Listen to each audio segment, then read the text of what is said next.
서울 구로의 한 도로. 저 멀리 한 대의 차량이 엄청난 속도로 지나갑니다. 그런데 차 지붕에 뭔가 매달려 있는 것 같죠? 도대체 이 서울 한복판에서 무슨 일이 일어난 걸까? 영상의 제보자를 만나러 사건 현장으로 달려가 봤습니다. 너무 빠른 속도라서 저도 이렇게 앉아있다가 이렇게 봤는데 쑥 지나가 버린 거죠. 120, 130 정도? 소리도 자체도 큰 소리가 났거든요. 어떤 소리가 났어요? 윙 하면은 이제 고속으로 달릴 때 소리 있잖아요. 주유소 앞 폐쇄회로 영상에서는 흐릿하게 보였던 차가 근처 아파트 폐쇄회로 영상에서는 좀 더 뚜렷하게 잡혔습니다. 천천히 영상을 돌려보면 사람인데요. 경찰관이 차 지붕과 문 손잡이를 잡고 겨우 매달려 있습니다.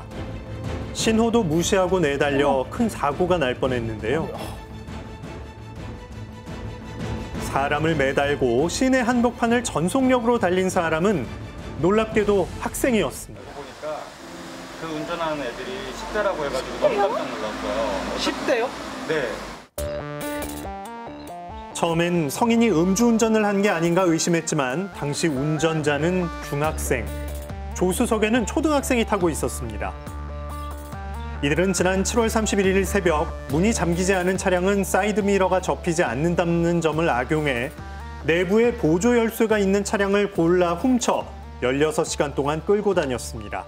당시 신고를 받고 출동한 경찰을 피해 달아나다 사고가 난 건데요. 당시 상황을 듣기 위해 해당 지구대를 찾았습니다. 네. 여기서 보통 삼거리로 나가면 우회전은 또 대림역이거든요. 네. 그쪽까지 한 1km 정도. 아, 그럼 1km 정도? 지구대 앞에서부터 매달린 경찰관. 아이들은 그로부터 약 1km를 달렸고 택시를 들이받고 겨우 멈췄습니다. 무서운 기분도 들었는데 이제 언젠가는 멈출 거라는 확신도 있었고 어린아이였잖아요. 그 대형 인명 피해로 이어질 수 있었던 사고 같아서 제가 또 그렇게 했던 것 같습니다. 택시를 충돌해 멈춘 차의 유리창을 깨고 범인들을 붙잡은 경찰관. 이후 살펴본 차량의 상태는 처참했습니다. 붙잡힌 아이들이 앳된 얼굴의 중학생, 초등학생이란 소식에 시민들은 모두 놀랐습니다. 세상이 말세죠. 그래서 때들 운전했지 않아요? 어휴. 어떻게 10대가 저렇게 무서운 속도로 질주를 할 수 있을까 이 생각도 하고 경찰을 또 매달고까지도 질주를 할 수 있을까 너무 무서웠어요. 이들은 지난달 27일에도 차를 훔쳤다가 잡히고 풀려난 지 이틀 만에 또다시 범행을 저질렀는데요. 경찰은 특수절도에 특수공무집행 방해 혐의를 추가해 입건했지만 만 14세 미만 촉법 소년이라 부모에게 인계해야 했습니다.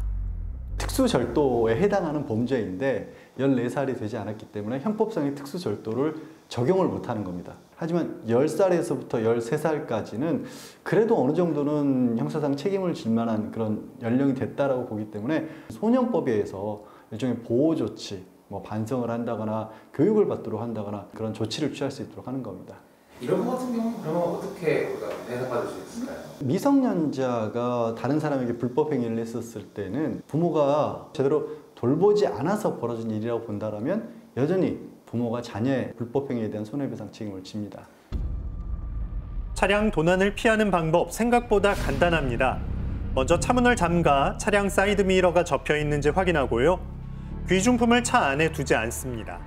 마지막으로 보조 열쇠는 차량 내부가 아닌 집에서 보관하는 것이 좋은데요.